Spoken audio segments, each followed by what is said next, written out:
siguro naman hindi na po natin pa maiaalis sa kumbaga simpleng kaisipan lamang na kung ikaw magtatago, doon ka magtatago sa lugar na alam mong meron ka makukuhang proteksyon. Halimbawa po yung supporters niya o mga kapanalig niya. Opo. And in this case po, Opo. sa Davao ito.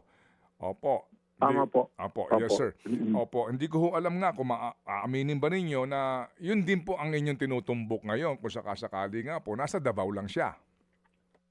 Well, it's basically being considered po primarily dahil yun na po yung report.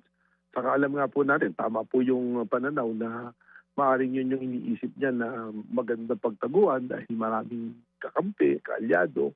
At doon naman din po siya nagmula. Katunayan, nung nakita ko po yung lisensya ro sa firearms niya, sa address niya po nakalagay yung lisensya ng firearms po niya.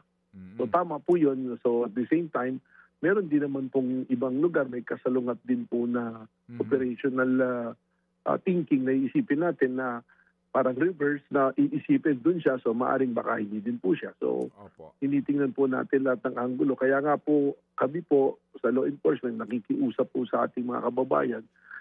Marami po kasing report na pumapasok nung tinitingnan po namin at kailangan naman namin bigyan pansin po lahat. Marami rin po dito na parang nililigaw pa o may hangarin pa na guluhin po yung aming ginagawa pong effort. Siyempre, kailangan din naman po namin pag-ingatan yung aming po mga ahente na huwag malagay po sa alanganin. Mga kapatid, patuloy po kayong tumutok sa 105.9 True FM para sa totoong balita, impormasyon, music and entertainment. Mag-subscribe sa aming YouTube channel at podcast at sundan nyo kami sa Facebook, Instagram, X at TikTok sa True Network PH. Bisitahin din po ang aming official website, truefm.ph. At panoorin din kami sa True TV Signal, Channel 19. Kami po ang 105.9 True FM. Laging true sa'yo, kapatid.